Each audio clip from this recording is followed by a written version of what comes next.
Sourate 28, le récit, El-Qasas, révélé à la Mecque, 88 versets. Au nom d'Allah, le clément, le miséricordieux. Ta, Sin, Mim. Tels sont les versets du livre clair. En vérité, nous te dictons les récits de Moïse et de Pharaon pour un peuple qui croit. Pharaon se prévalut de sa position supérieure sur terre pour former des clans au sein de son peuple. Il en rabaissa une partie, tua leurs enfants et garda en vie leurs femmes. Il faisait partie des êtres nuisibles. Nous voulûmes nous montrer cléments avec ceux qui avaient été rabaissés et humiliés sur terre. Nous voulûmes mettre en avant leurs guides, nous en ferons des héritiers, de façon à les établir sur terre, tout en montrant à Pharaon et à Haman ainsi qu'à leurs armées ce qu'ils redoutaient le plus. Et nous révélâmes à la mère de Moïse, « Allaite-le, mais si tu as peur pour lui, pose-le sur le flot et ne crains rien pour lui. Ne t'attriste pas davantage, car nous te le ramènerons et nous en ferons un des envoyés. » La famille de Pharaon le recueillit pour en faire plus tard un ennemi et un sujet de contrition. En fait, Pharaon, Haman et leurs soldats étaient dans l'erreur. La femme de Pharaon dit « Pupille de mes yeux et de tes yeux, vous ne tuerez pas cet enfant, peut-être nous servira-t-il ou l'adopterons-nous comme fils ?» Il ne se doutait de rien.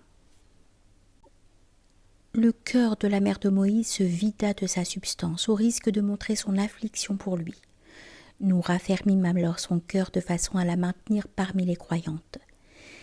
Et elle dit à la sœur de Moïse « Suis-le ». Celle-ci garda l'œil sur lui, un peu à l'écart, sans que personne s'en doute. Auparavant, nous lui avions interdit l'allaitement à tout autre sein que celui de sa mère. La sœur dit « Puis-je vous montrer les membres d'une famille qui s'en occuperont pour vous ? Ils lui seront dévoués. » Nous le rendîmes ainsi à sa mère pour que ses yeux ne soient plus inondés de larmes et qu'elle ne soit plus triste, et aussi pour qu'elle comprenne que la promesse de Dieu est un impératif. Mais beaucoup d'entre eux ne le savent pas. Et lorsqu'il eut atteint sa maturité et son plein équilibre, nous lui apportâmes sagesse et connaissance. C'est de la sorte que nous récompensons ceux qui font du bien. Moïse rentra dans la ville sans que ses habitants s'en aperçoivent. Il trouva là 2 personnes qui se battaient. L'un était de son obédience et l'autre était du clan ennemi. Celui qui était de son obédience lui demanda secours contre son ennemi. Moïse le frappa d'un coup de poing qui le terrassa avant de s'écrier « Telle est l'œuvre de Satan. C'est un ennemi qui égare de manière évidente. Seigneur, je me suis porté préjudice, dit-il. Pardonne-moi. » Et il lui pardonna, car il est celui qui pardonne. Il est le détenteur de la miséricorde. « Seigneur, dit-il encore, dans la mesure où tu m'as comblé de tes bienfaits, je ne puis prendre le parti des coupables. » Au matin, Moïse se tenait sur ses gardes, plutôt craintif. C'est alors que celui qui l'avait sauvé la veille l'interpella de nouveau. « Mais tu es un vaurien, un querelleur, lui dit Moïse. Et lorsqu'il voulut porter la main sur celui qui était devenu l'ennemi des deux, celui-ci lui dit « Ô Moïse, veux-tu vraiment me tuer comme tu as tué quelqu'un hier ? Veux-tu devenir un tyran sur terre plutôt qu'une personne qui cherche à faire du bien ?» Sur ces entrefaites, arriva de l'autre bout de la ville un homme qui dit « Ô Moïse, le conseil délibère en ce moment pour savoir s'il faut ou non te tuer. Quitte la ville, je suis pour toi d'un bon conseil. » Il sortit aussitôt de la ville apeuré et sur ses gardes. « Seigneur, dit-il, sauve-moi de ce peuple d'injustes. » S'étant dirigé vers Madian, il dit « Espérons que mon Seigneur m'a mis sur le bon chemin. » Et lorsqu'il arriva à la source de Madian, il vit un groupe de gens qui abreuvaient leurs bêtes, tandis que 2 femmes restaient à l'écart et retenaient les leurs. « Quel est votre souci ?» leur dit-il. « C'est que nous ne pouvons abreuver nos bêtes que lorsque les autres bergers seront partis, car notre père est un vieillard. » Il les aida à abreuver leurs bêtes, puis revint vers un endroit ombragé et dit « Seigneur, je suis en attente du moindre bien de ta part. » L'une des femmes s'approcha de lui d'une démarche pudique.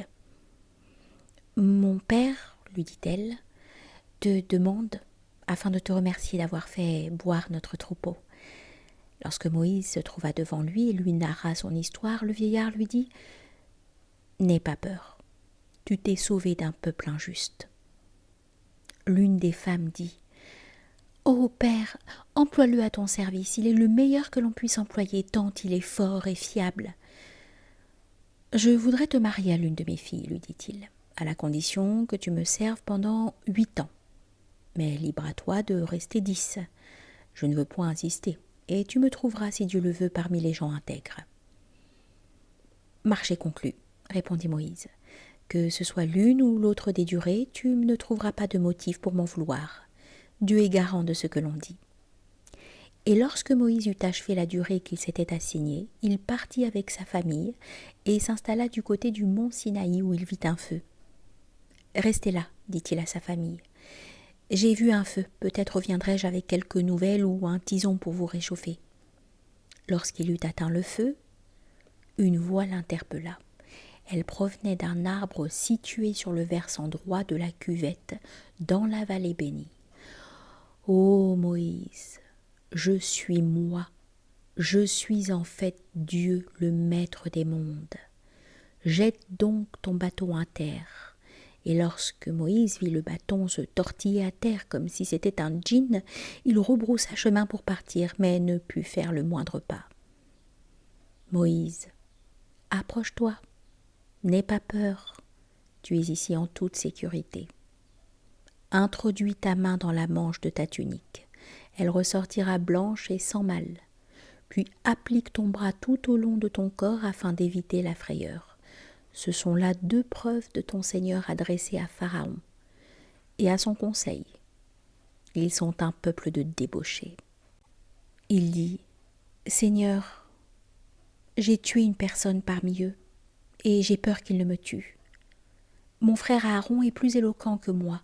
Envoie-le avec moi pour m'assister, pour me servir de caution, car je crains qu'il ne me traite de menteur. » Il dit « Nous renforcerons ton bras par ton frère, et nous vous donnerons l'autorité nécessaire afin qu'il ne vous atteigne point.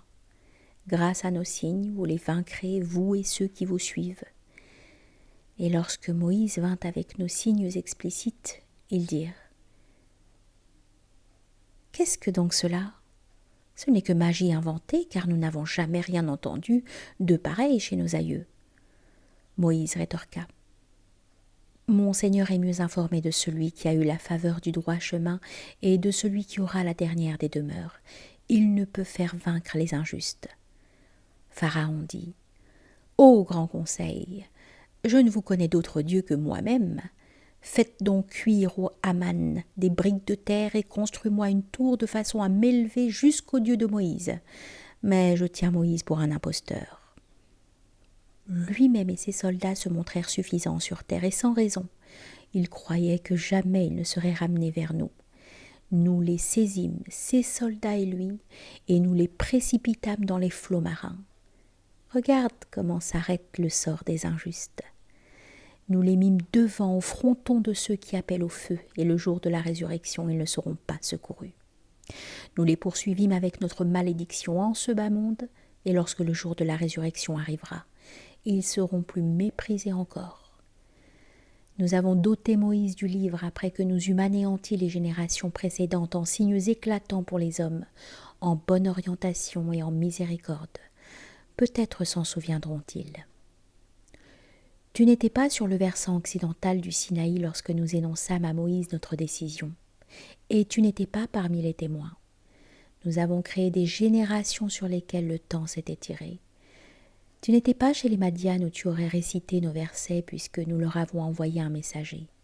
Tu n'étais pas sur le flanc du mont lorsque nous appelâmes, mais la grâce de ton Seigneur a voulu que tu avertisses un peuple qui n'a encore reçu aucun envoyé avant toi. Peut-être s'en souviendront-ils. Et si un malheur les atteignait pour prix de leurs mauvaises actions, ils s'écrieraient « Ô Seigneur, si au moins tu nous avais envoyé un messager, nous aurions suivi tes prescriptions et nous aurions été parmi les croyants. » Lorsque la vérité leur a été révélée de notre part, ils se sont écriés « Pourquoi n'a-t-il pas reçu ce qui a été envoyé sur Moïse ? Mais n'ont-ils pas été incrédules à l'égard de ce que Moïse a reçu auparavant? Ils ont dit aussi: 2 sorciers qui se soutiennent. Nous ne croyons à aucun d'entre eux. Dis-leur: apportez donc un livre émanant de Dieu qui soit un meilleur guide pour ces deux-là. Je le suivrai, si toutefois vous êtes véridique.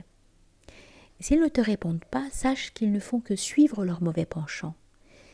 Qui est plus égaré que celui qui suit ses penchants sans être guidé par Dieu? Non, Dieu n'oriente pas dans la bonne direction le peuple des injustes. De fait, nous leur avons transmis la parole, espérant par là qu'ils réfléchissent, car les prédécesseurs à qui nous avons donné le livre continuent à y croire.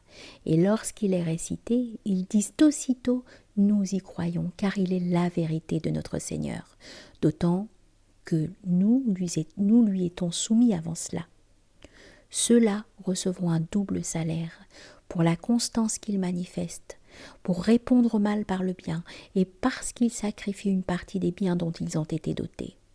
Et lorsqu'ils entendent de vaines paroles, ils s'en écartent en disant: nous avons nos actes, et vous avez les vôtres. Salut sur vous. Nous ne frayons pas avec les ignorants. Tu n'as pas vocation à conduire seulement ceux que tu aimes, mais Allah guide ceux qu'il aime. Il est très informé sur ceux qui prennent le bon chemin. Il rétorque: si nous te suivons dans ce bon chemin, nous serons privés de notre terre. Ne nous leur avions-nous pas permis d'accéder à un sanctuaire sûr, où se déversent toutes sortes de fruits en vertu de notre générosité? Mais la plupart ne le savent pas. Combien de cités avons-nous détruites en raison de leur faste? Voici les demeures où personne n'habite plus, ou presque, et c'est nous qui en avons hérité. Cela étant, ton Seigneur n'a détruit en termes de cité sans avoir envoyé préalablement en son sein un messager pour leur réciter nos versets. Et si nous avions détruit des cités, c'est qu'elles étaient injustes. Du reste, tout ce qui vous est offert n'est que le reflet de la vie immédiate, avec ses vaines parures, car c'est auprès d'Allah que se trouve le bien le plus immuable, pour autant que vous raisonniez. Celui à qui une belle promesse a été faite, et qui la reçoit effectivement, est-il semblable à celui que nous gratifions de quelques jouissances terrestres, mais qui au jour de la résurrection sera parmi les gens qui comparaîtront devant nous? Ce jour-là, il les interpellera de la sorte: où sont ceux que vous prétendiez être mes associés? Ceux contre qui la parole se concrétisera diront: ô Seigneur, ceux qui nous ont dévoyés, nous les avions dévoyés comme nous nous sommes dévoyés nous-mêmes. Nous plaidons notre innocence devant toi, car ce n'est pas nous qu'ils adoraient. Il leur sera dit: appelez les dieux que vous avez associés à Allah. Ils les appelleront, mais ceux-ci ne répondront pas. C'est alors qu'ils verront les tourments, si au moins ils avaient suivi le bon chemin. Le jour où Dieu les appellera, qu'avez-vous répondu aux messagers? Ce jour-là, tous les récits leur paraîtront hermétiques et ne s'interrogeront plus à ce sujet. Tandis que celui qui se sera repenti, qui aura cru, qui aura accompli de bonnes actions, celui-là sera peut-être parmi les bienheureux. Ton Seigneur crée ce qu'il veut, il choisit pour eux car ils sont dépourvus de choix. Gloire à Allah, lui qui est plus élevé que les dieux qu'on lui associe. Ton Seigneur sait ce que scelle leur cœur et ce qu'il révèle. Il est Allah, il n'y a pas d'autre Dieu que lui. À lui toute la louange en cette première vie et dans la vie future. À lui le jugement et c'est à lui que vous reviendrez. Dis, que penseriez-vous si Allah établissait au-dessus de vous une nuit durable, et cela jusqu'au jour de la résurrection? Y a-t-il d'autre Dieu qu'Allah pour vous prodiguer sa lueur? Ne l'entendez-vous pas? Dis, que penseriez-vous si Allah établissait sur vous un jour sans fin, et cela jusqu'au jour de la résurrection? Quel autre Dieu hormis Allah pour vous assurer une nuit destinée au repos? Ne voyez-vous pas, par sa miséricorde, l'alternance de la nuit et du jour vous a été offerte pour que vous y trouviez votre demeure et la recherche de ses bienfaits? Peut-être saurez-vous lui montrer de la gratitude. Et le jour où il les appellera, il leur dira: où sont les dieux que vous prétendiez être mes associés? Nous extrairons de chaque communauté un témoin et nous dirons « Apportez donc votre preuve ». Ils sauront alors que le vrai appartient à Allah et que ce dont ils se réclamaient les a abandonnés. En vérité, Coré était du peuple de Moïse, mais il se rebella contre lui. Nous l'avions en effet doté de tant de trésors que les clés des coffres qui les contenaient auraient été trop lourdes pour une cohorte d'hommes robustes. Son peuple lui dit « Ne te réjouis pas trop vite, car Dieu n'aime pas ceux qui se réjouissent avec excès. Cherche plutôt dans ce que Dieu t'a donné pour mériter ta dernière demeure, mais n'oublie pas la part de cette vie ici-bas. Fais le bien sur cette terre comme Dieu l'a fait pour toi. N'accepte pas le désordre sur terre, car Dieu n'aime pas les semeurs de désordre. » Il dit « Ce que je possède en matière de science, je ne le dois qu'à moi-même. » Coré ne savait-il pas que Dieu avait anéanti des générations entières avant lui, plus puissantes qu'il ne pouvait l'être de par la force et de par le nombre ? Mais les criminels ne seront pas interrogés sur leurs méfaits. Il sortit vers son peuple habillé de ses plus beaux vêtements. Ceux qui préféraient la vie terrestre dirent « Si seulement nous étions dotés de la même richesse que Coré, car en effet il jouit d'une condition extraordinaire. » Mais ceux qui détenaient la science dirent « Malheur à vous. La récompense de Dieu est bien meilleure pour celui qui a cru et qui s'est acquitté de bonnes œuvres, et seuls les persévérants la recevront. » Nous engloutîmes sous terre Coré et sa maison, et aucun groupe de partisans ne vint le sauver, hormis Dieu. Mais il ne fut pas secouru. Au matin, ceux qui hier encore espéraient prendre sa place s'écrièrent « Il semble que Dieu facilite les biens à qui il veut parmi ses serviteurs. Si Dieu avait voulu nous priver de ses bienfaits, il nous aurait fait engloutir par la terre. » Tout porte à croire que les incroyants ne seront pas les bienheureux. Telle est la dernière demeure. Nous la préparons à ceux qui évitent sur terre toute conduite hautaine et tout désordre. La fin appartient à ceux qui craignent Dieu. Celui qui accomplit une bonne action obtiendra bien mieux que celle-ci. Celui qui commet une mauvaise action, celui-là aura, comme tous ses semblables, la rétribution pour le mal qu'ils auront fait. Celui qui t'a rendu obligatoire le Coran te ramènera au lieu du retour. Dis, mon Seigneur est mieux informé de celui qui est venu avec la bonne direction et de celui qui s'est trouvé dans un égarement explicite. Tu n'espérais pas que le livre te serait envoyé sans que cela procède d'une miséricorde de ton Seigneur. Ne sois donc pas un auxiliaire pour les incroyants, qu'ils ne te détournent pas des versets d'Allah après qu'ils t'ont été annoncés. Prie ton Seigneur et ne sois pas de ceux qui lui associent d'autres dieux. N'invoque aucune autre divinité à côté d'Allah. Il n'y a pas d'autre Dieu que lui, et toute chose est amenée à périr, excepté sa face. À lui le jugement, à lui le retour.